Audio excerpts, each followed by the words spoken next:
কোরবানি ঈদের বাকি আর মাত্র 6 দিন। রাজধানীর বৃহত্তম স্থায়ী পশুর হাট গাবতলীতে রাতভর আসছে কোরবানির গরু ছাগল।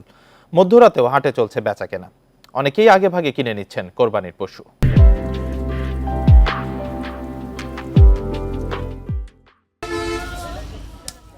ঈদুল আজহার বাকি আর মাত্র কয়েকদিন।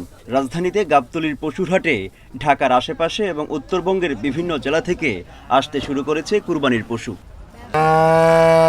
ব্যবসায়ীরা বলছেন, দেশের বিভিন্ন হাট থেকে গরু কিনে কিছুটা মুনাফার আশায় তারা গাবতলী পশুর হাটে আসছেন। রাতে মহাসড়ক ফাঁকা থাকায় ট্রাকে ট্রাকে ঢুকছে গরু। বিভিন্ন জায়গাতে কেনাকাটা পক্রয় করে তারা গাবতলী নিয়ে আসে বিক্রি করার জন্য। ধরেন বিভিন্ন জায়গার হাট আছে, সেখান থেকে কিনে বা ফার্ম থেকে কিনে নিয়ে আসে। আমাদের নিজস্ব খামারের গরু, আমার খামারে 200 গরু আছে। 17টা গরু কালকে নামালছি, আজকে আসছে 15টা। প্রত্যেকদিন এক গাড়ি করে নামাবো, আমরা বেচবো।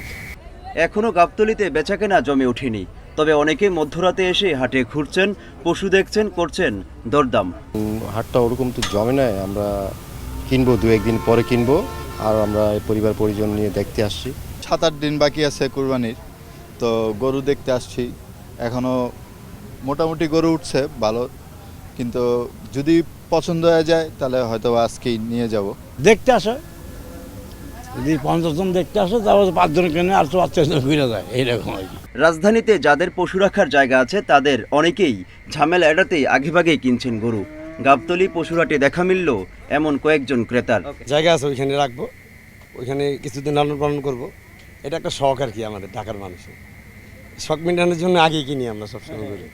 ব্যবসায়ীরা বলছেন, গাবতলী পশুরহাট পুরোপুরি জমে উঠতে আরও লাগবে 2-1 দিন।